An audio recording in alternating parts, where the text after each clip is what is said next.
नमस्कार, आप देख रहे हैं न्यूज मूवमेंट और मैं हूं आपके साथ ज्योति कनौजिया। ये नजर डालते हैं खबर की ओर।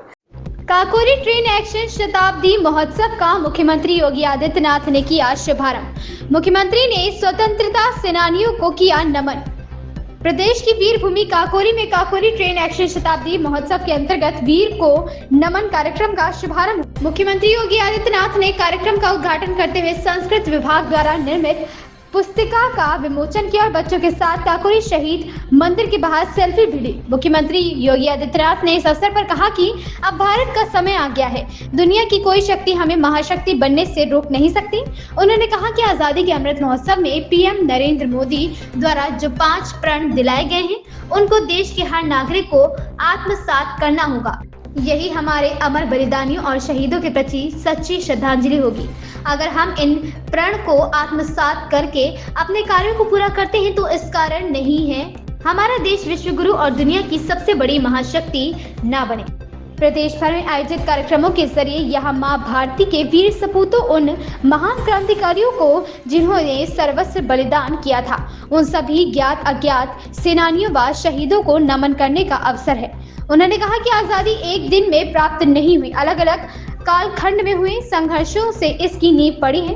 अब आजादी के अमृत काल के शुभारंभ के अवसर पर ही काकोरी एक्शन के शहीदों के प्रति कृतज्ञता प्राप्त करने का अवसर मिल रहा है। सीएम योगी आदित्यनाथ ने कहा कि काकोरी ट्रेन एक्शन के दौरान क्रांतिकारियों ने रणनीति बनाकर भारत का पैसा जो ब्रिटेन ले जाया जा रहा था, उसे रोककर भारत की क्रांति में धन का उपयोग किया था।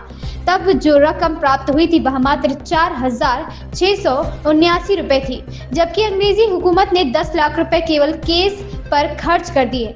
कार्यक्रम में उप मुख्यमंत्री ब्रजेश पाठक, पर्यटन मंत्री जयवीर सिंह, लखनऊ की महापौर सुषमा खरकवाल, सदस्य विधान परिषद लालजी प्रसाद निर्मल, लखनऊ पूर्व विधायक ओपी श्रीवास्तव, बख्शी का तालाब विधायक योगेश शुक्ला, मलिहाबाद विधायक जया देवी कौशल, भाजपा जिला अध्यक्ष विनय प्रताप सिंह, मुख्य सचिव मनोज कुमार सिंह, पर्यटन विभाग के प्रमुख सचिव मुकेश कुमार मेश्राम, लखनऊ मंडलायुक्त रोशन जैकब, लखनऊ जिलाधिकारी सूर्यपाल गंगवार समेत विभिन्न अधिकारी, नेता व शहीदों के परिजन सहित अन्य गणमान्य लोग उपस्थित रहे। सेनानियों ने जो संकल्प देश की आजादी के लिए लड़ा था, आज हमारे ऊपर वह दायित्व है कि भारत की इस आजादी को बरकरार रखने के लिए उस कालखंड में बलिदान की आवश्यकता पड़ी। आज हम अपने कर्तव्यों का पालन करते हुए अगर इसका अनुपालन करते हैं तो कोई कारण नहीं कि भारत दुनिया की एक बड़ी ताकत के रूप में न उभरे। भारत ने पिछले 10 वर्ष में अपनी एक शानदार यात्रा को आगे बढ़ाया है। शानदार यात्रा का परिणाम है 2014 में जो भारत दुनिया की 10वीं बड़ी अर्थव्यवस्था थी, आज वह दुनिया की 5वीं बड़ी अर्थव्यवस्था है। जो भारत आज 5वीं बड़ी अर्थव्यवस्था है, वह प्रधानमंत्री मोदी जी के नेतृत्व में वह भारत अगले 3 वर्ष में दुनिया की 3री बड़ी अर्थव्यवस्था बनेगा। अमेरिका, चीन के बाद 3री बड़ी आर्थिक ताकत 2027 में कोई होगा तो अब भारत होगा। भारत और भारत की इस ताकत का मतलब हर भारतवासी के चेहरे पर खुशहाली। तिथि काकोरी ट्रेन एक्शन की तिथि भी है और अंग्रेजों भारत छोड़ो का अभियान आज ही के दिन 1942 में महात्मा गांधी ने प्रारंभ किया था।